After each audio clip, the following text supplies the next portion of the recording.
Les afficheurs à filament à incandescence. B. Constitution des afficheurs LCD. Les afficheurs à cristaux liquides sont constitués d'une couche de cristal liquide comprise entre deux plaques de verre revêtues de matériaux conducteurs. L'alignement des molécules du cristal peut être changé par application d'une tension aux bornes de ces deux plaques. Ce changement d'alignement permet de visualiser des segments comparables à ceux d'un afficheur à LED, à ceci près qu'ils n'émettent aucune lumière. Le contact électrique avec le cristal liquide est réalisé au moyen d'un conducteur transparent. Comme l'apparition du signe dépend de l'alignement des molécules, la direction avec laquelle la lumière frappe le cristal est critique. Pour cette raison, on utilise des filtres polarisant la lumière qui sont fixés à l'avant et à l'arrière de l'afficheur afin de contrôler celle-ci. C. Principe de fonctionnement des afficheurs LCD.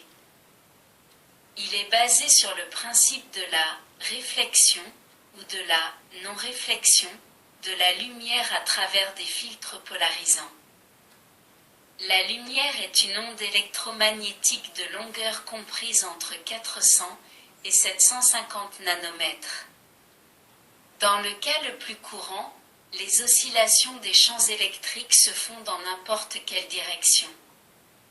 On appelle lumière naturelle.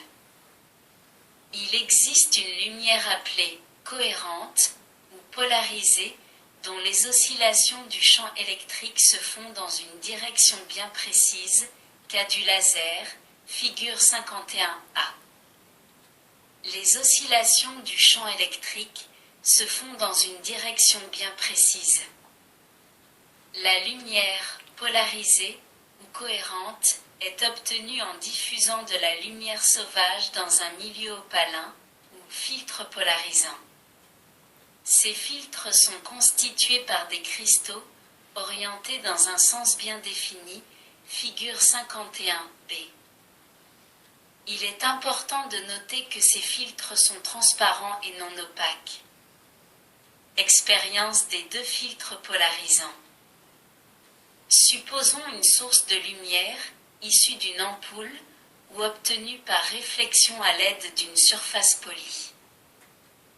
En plaçant sur cette source lumineuse deux filtres, orientés dans le même sens, on constate que la lumière les traverse, sans absorption notable, comme le représente la figure 51C. En croisant progressivement un des deux filtres, on constate que la lumière passe de plus en plus mal jusqu'à absorption totale, filtre croisé à 90 degrés tel que représenté à la figure 51D. Introduisons maintenant un cristal mince, transparent, entre les deux filtres, feuille de plexi par exemple, la lumière traverse à nouveau les deux filtres. Ceci est dû au pouvoir rotatoire du cristal, qui fait repartir la lumière dans une direction bien déterminée et annule l'effet de croisement des filtres polarisés. Le cristal liquide, introduit en une mince couche entre les deux filtres croisés, rétablira, comme le plexi, le passage de la lumière. Un champ électrique traversant localement cet ensemble désorientera les cristaux du cristal liquide et à nouveau, la lumière ne passera plus, figure 51E. D. Différents types d'afficheurs LCD.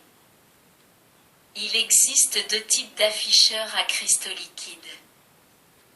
Les systèmes à diffusion dynamique. Ils utilisent un cristal nématique pur auquel on applique un champ électrique accompagné de passage de courant. En l'absence de tension appliquée, le cristal liquide est parfaitement transparent. Lorsque l'on applique une tension, le cristal devient fortement diffusant car les molécules s'orientent en tous sens. Les systèmes à effet de champ.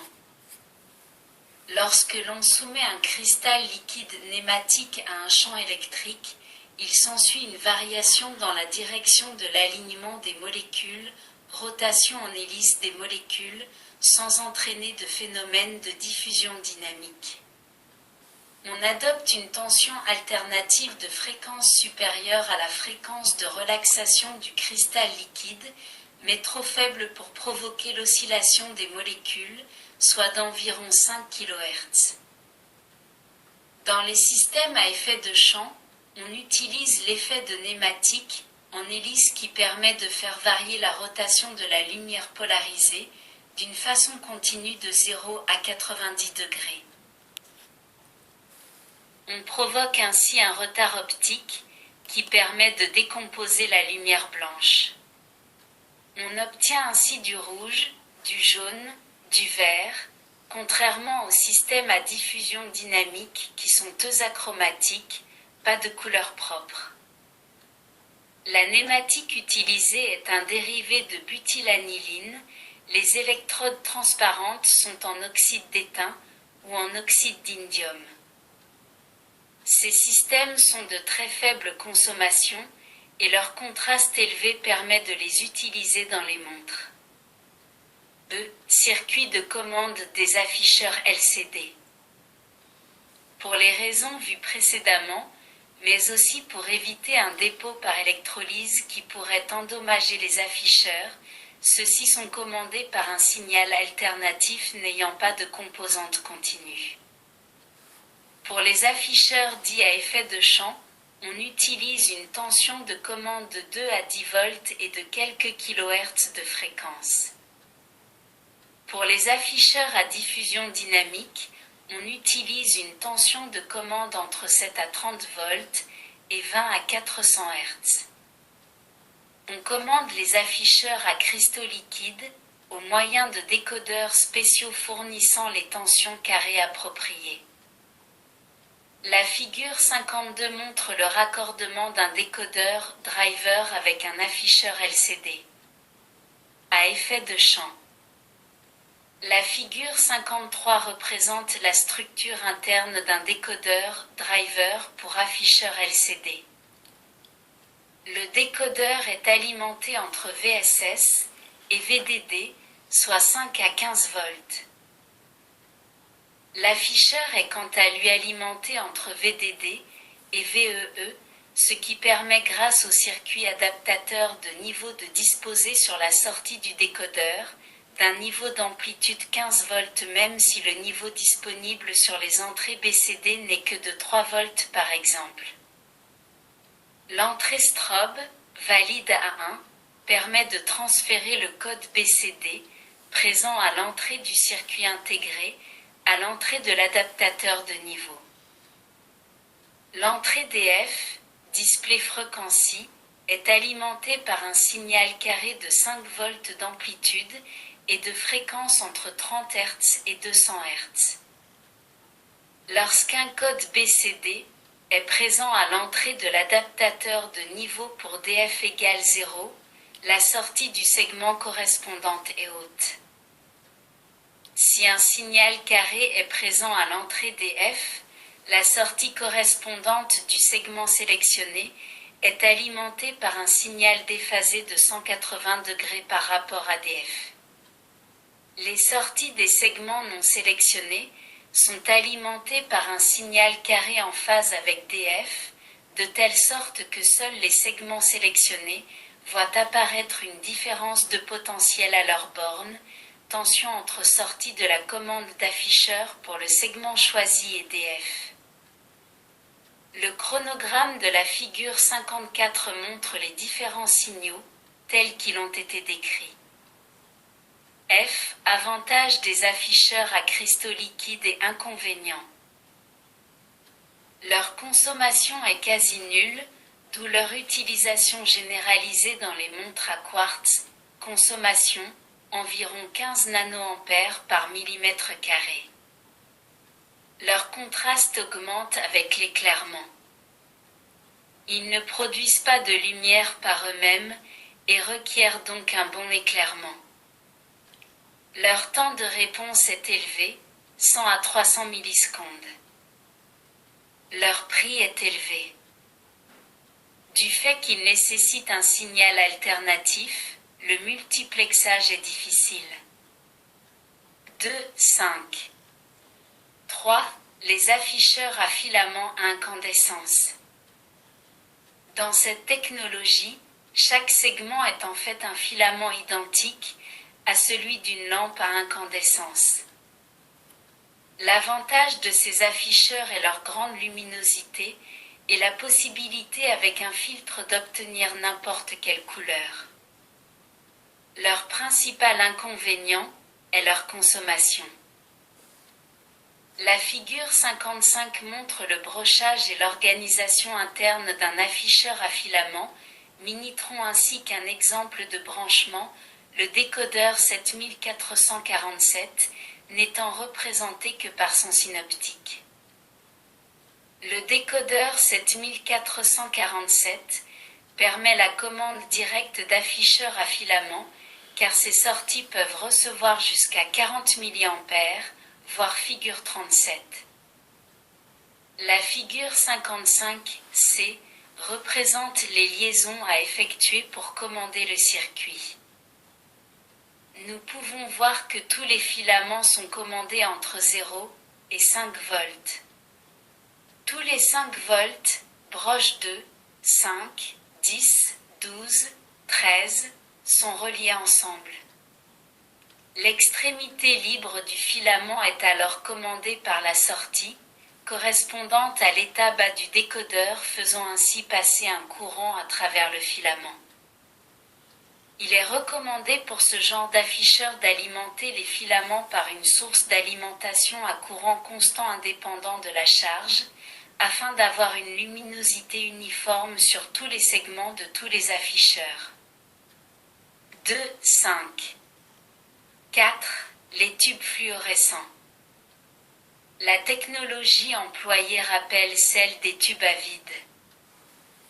Un filament chauffé, juste au-dessous de l'incandescence, fait office de cathode et assure ainsi l'émission d'électrons. Des segments métalliques disposés comme ceux des afficheurs, ces segments font office d'anode. Lorsqu'une anode est sélectionnée, les électrons émis par la cathode, filament, viennent bombarder les segments choisis. Le tube contenant un gaz dérivé du phosphore, il s'ensuit une émission de lumière bleue au voisinage des segments sélectionnés. Cette technique permet la réalisation de panneaux de 8 à 16 chiffres. Compte tenu de son faible coût, les Japonais utilisent cette technologie dans les calculatrices de bureau. 2, 5. 5. Les tubes cathodiques. Leur principe est celui du tube à vide.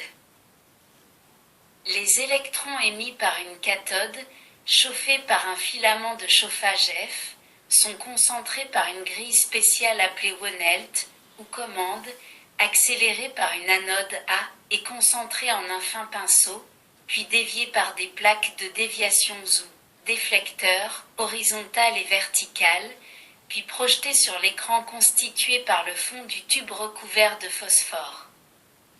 Le bombardement électronique de l'écran produit alors une lumière, ou spot, dont on peut faire varier la forme. Un tube cathodique est représenté figure 56A. Sa constitution interne est représentée figure 56B. Son principe de fonctionnement est illustré figure 56C. Certains tubes cathodiques possèdent 3 canons, permettant d'exciter des phosphores donnant une lumière rouge, verte ou bleue, afin de restituer la couleur. On appelle ces tubes trichromes, par opposition aux autres tubes, dits monochromes. Les tubes cathodiques nécessitent des tensions élevées, plusieurs milliers de volts. Les tubes cathodiques permettent une souplesse d'utilisation considérable. En effet, ils permettent de représenter des caractères alphanumériques ou alphabétiques, des chiffres décimaux, des symboles spéciaux, des des graphiques. Ils équipent une multitude de terminaux d'ordinateur. Toutefois, il est nécessaire de disposer d'un générateur de caractères afin de moduler le pinceau d'électrons émis par la cathode pour obtenir le signe désiré. La figure 57 donne le schéma synoptique de l'ensemble. 2, 5. 6. Comparaison entre les différents afficheurs. Vous pouvez voir sur le tableau de la figure 58 toutes les comparaisons possibles entre les différents types d'afficheurs. Il est à remarquer cependant la très faible consommation des afficheurs à cristaux liquides. Vous pouvez remarquer également le temps de réaction très long de ces afficheurs. 2, 5. 7. Conclusion. Dans cette théorie, nous avons vu un nombre important de circuits d'affichage et de circuits décodeurs. Nous avons vu un nombre important de codes. D'autres codes existent encore tels le code US ASCII qui sera traité par la suite lorsque nous examinerons les microprocesseurs. Dans la prochaine théorie, vous découvrirez les additionneurs, comparateurs ainsi que les multiplexeurs démultiplexeurs.